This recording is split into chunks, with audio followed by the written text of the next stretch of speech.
जय हिंद, नमस्कार दोस्तों। मैं निर्भय श्रीवास्तव आप सभी का स्वागत करता हूं अपने इस YouTube चैनल पर, जहां हम क्लास 12 के मैथमेटिक्स की तैयारी कर रहे हैं और अपना लेक्चर बहुत ही सीक्वेंस से चल रहा है। आप अगर सीक्वेंस से पढ़ भी रहे हैं तो आपको समझ में भी आ रहा होगा। ठीक, अगर आप एक भी लेक्चर मिस करते हैं तो आपको समझ में नहीं आएगा कोई भी लेक्चर। इसीलिए आप बिल्कुल प्रॉपर वे में जिस तरह लेक्चर दिया जा रहा है वैसे आप कंप्लीट करते रहिए, और HW जो दिया जा रहा है, जो आपका रिवीजन करवा रहा है, उसे भी करते रहिए। तो आपको मालूम होगा पिछले लेक्चर में हम विविध उदाहरण तक प्रश्न कर चुके थे। आज के लेक्चर में हम चैप्टर 4 के विविध प्रश्नावली को करेंगे। ठीक, जो कि आपको स्क्रीन पे दिख रहा होगा। तो आज हम विविध प्रश्नावली स्टार्ट करेंगे और एक दो लेक्चर और लगेगा, ये अपना चैप्टर खत्म हो जाएगा। थोड़ा लगता है समय इसमें, चैप्टर नंबर 3 और चैप्टर नंबर 4, इन दोनों चैप्टर में थोड़ा समय लगता है, ये मैं मानता हूँ। लेकिन हाँ, आप लोग अगर अच्छे से इसका प्रैक्टिस कर लेंगे तो आप बोर्ड में अच्छा स्कोर ला सकते हैं। तो अभी स्टार्ट करते हैं विविध प्रश्नावली चैप्टर नंबर 4। चलिए कॉपी कर लेते हैं पहले प्रश्न को।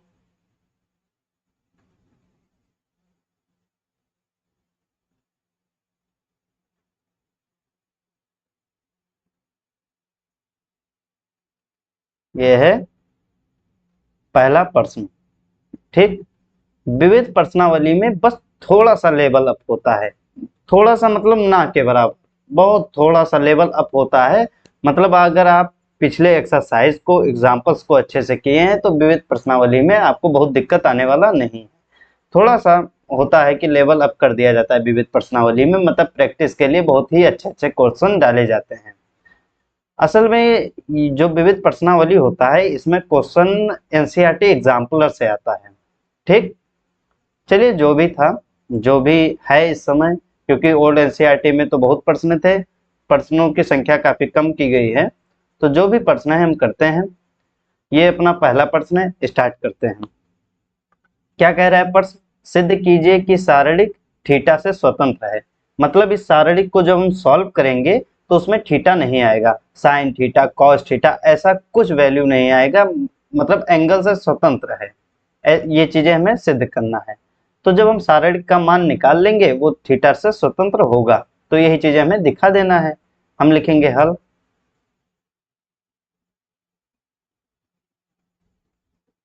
ठीक, अब अपना सारणिक क्या है?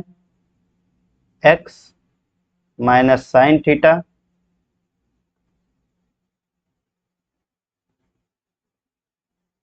Cos theta sine theta minus x 1 cos theta 1 x. ठीक, ये अपना सारणिक है। अब इस सारणिक को R1 के अनुदिश, मतलब पंक्ति 1 के अनुदिश प्रसारण कर लेते हैं। लिखेंगे R1 के अनुदिश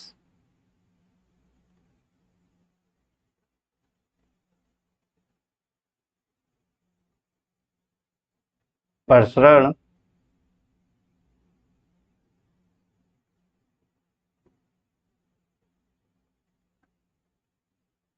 R1 के अनुदिश हम प्रसारण कर देते हैं। तो जब R1 के अनुदिश प्रसारण करेंगे तो ये x प्लस में होगा, x प्लस में, ये गया, ये गया, माइनस एक्स स्क्वायर माइनस 1। एक बार चेक कर लेते हैं, यही है, हाँ सही है। फिर ये माइनस का साइन थीटा होगा, ये भूल जाएंगे, ये भूल जाएंगे। ठीक, एक्स साइन थीटा माइनस का एक्स साइन थीटा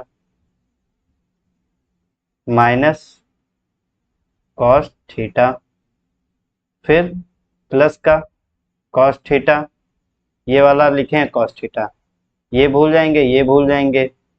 माइनस का sine theta minus minus plus x cos theta,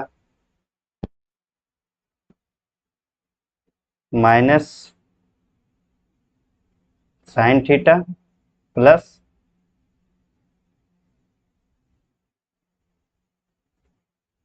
cos theta x.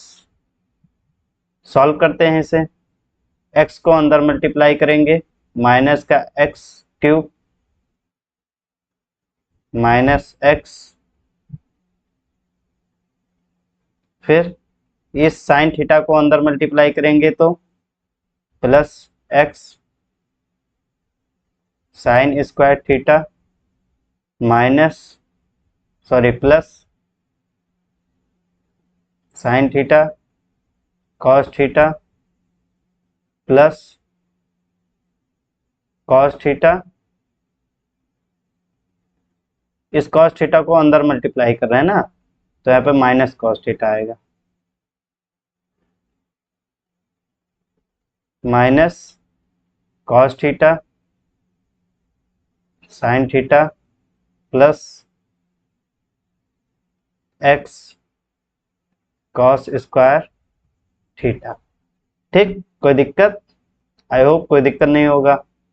अब देख लीजिए क्या क्या कट रहा है, sine theta cos theta sine theta एक दूसरे से कट जाएगा। दिस इम्प्लाइज का चिन्ह लगाते चलते हैं, फिर माइनस का एक्स क्यूब माइनस एक्स, अब यहां से x कॉमन ले लेंगे, यहां से x निकाल लेंगे, यहां से x निकाल लेंगे, तो प्लस का x बाहर sign square theta plus cos square theta. अब आपको मालूम है sine square theta plus cos square theta 1 होता है,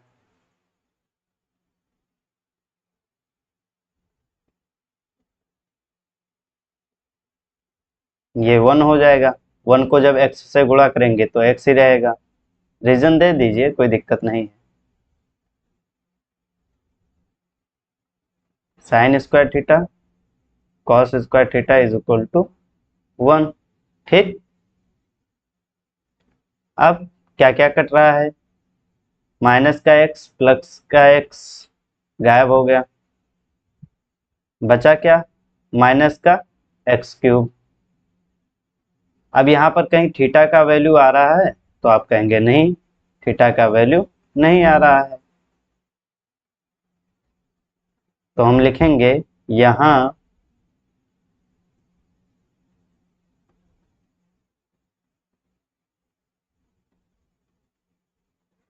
सारणिक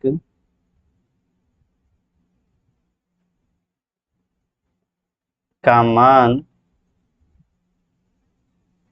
माइनस एक्स क्यूब है, जो कि थीटा से स्वतंत्र है, मतलब थीटा का वैल्यू नहीं है। आपको कहीं थीटा दिख रहा है तो आप कहेंगे नहीं दिखा है, तो ये थीटा से स्वतंत्र है। इतना ही सॉल्व करना था, अगले प्रश्न की तरफ हम बढ़ सकते हैं। कॉपी कर लेते हैं।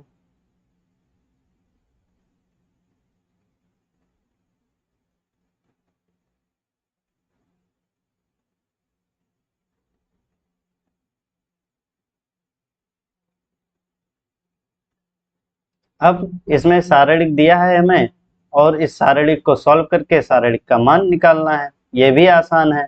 लिखेंगे हल, R1 के अनुदिश प्रसरण कर देंगे, R1 के अनुदिश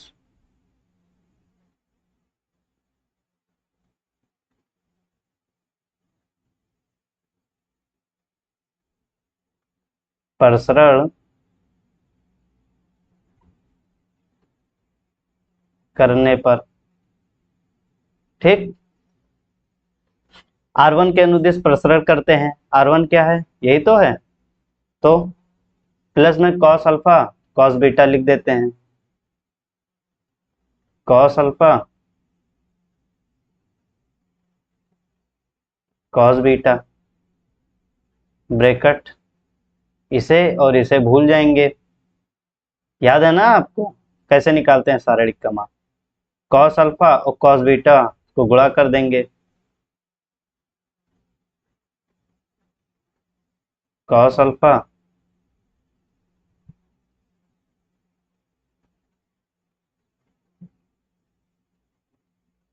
कॉस बीटा, माइनस में जीरो, तो माइनस में जीरो लिखें या ना लिखें बात बराबर है। माइनस का ये लिख देंगे कॉस अल्फा साइन बीटा, ये गया माइनस का cos alpha sign beta, minus का कॉस अल्फा साइन बीटा, फिर माइनस का जीरो हो जाएगा तो जीरो लिखें चाहे ना लिखें, प्लस माइनस का साइन अल्फा, तो यहाँ पे हम माइनस डायरेक्ट लिख देते हैं, माइनस का साइन अल्फा, इसे भूलेंगे इसे भूलेंगे, माइनस का साइन अल्फा और sign square beta, minus sine alpha sign square beta,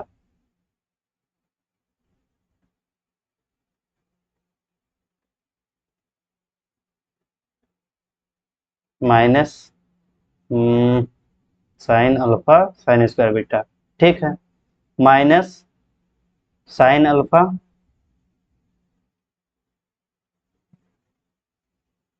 sine alpha cos square beta, ठीक, ये आपको क्लियर हो रहा है ना? कॉस स्क्वायर बीटा लिखा है, ये सही से लिख देते हैं।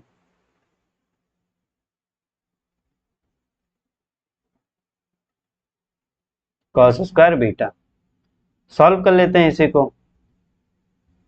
कॉस अल्फा कॉस बीटा को जब हम कॉस अल्फा कॉस बीटा से गुणा करेंगे तो ये आ जाएगा cos square alpha cos square beta, और ये माइनस ये भी माइनस, गुणा कर देते हैं तो ये हो जाएगा plus cos square alpha sign square beta, फिर ये माइनस साइन अल्फा को अंदर गुणा जब करेंगे तो ये आ जाएगा plus sine square alpha sign square beta plus sine square alpha cos square beta, ठीक। अब इसमें और इसमें क्या कॉमन मिल रहा है? कॉस स्क्वायर अल्फा हम बाहर निकाल लेते हैं, कॉस स्क्वायर अल्फा, फिर क्या बचा? Cos square beta plus sine square beta, यहां से ये प्लस, इसमें और इसमें क्या कॉमन निकाल लेंगे हम? साइन स्क्वायर अल्फा निकाल लेंगे, क्या बचा? साइन स्क्वायर बीटा प्लस यहां से कॉस स्क्वायर बीटा, ठीक, समझ रहे हैं ना? सॉल्व करते हैं। Cos square beta sine square beta plus में क्या हो जाता है? 1 अभी लिखवाए थे, तो कॉस स्क्वायर अल्फा, और ये तो 1 हो ही गया, प्लस साइन स्क्वायर अल्फा, ये भी 1 हो जाएगा। आप रीजन दे सकते हैं। Sine square beta plus cos square beta is equal to 1। अब cos square alpha plus sine square alpha भी 1 हो जाएगा, तो 1 प्लस 1, सॉरी, ये कॉस स्क्वायर अल्फा हो जाएगा और ये साइन स्क्वायर अल्फा हो जाएगा, तो cos square alpha plus sine square alpha भी क्या हो जाएगा, 1। तो अपना आंसर क्या आ जाएगा, 1।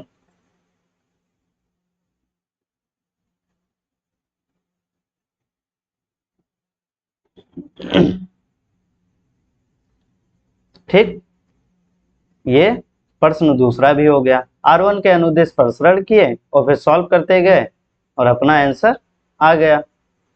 तो आई होप आप प्रश्न दूसरा भी अच्छे से समझ गए होंगे। प्रश्न नंबर 3 पे पढ़ते हैं।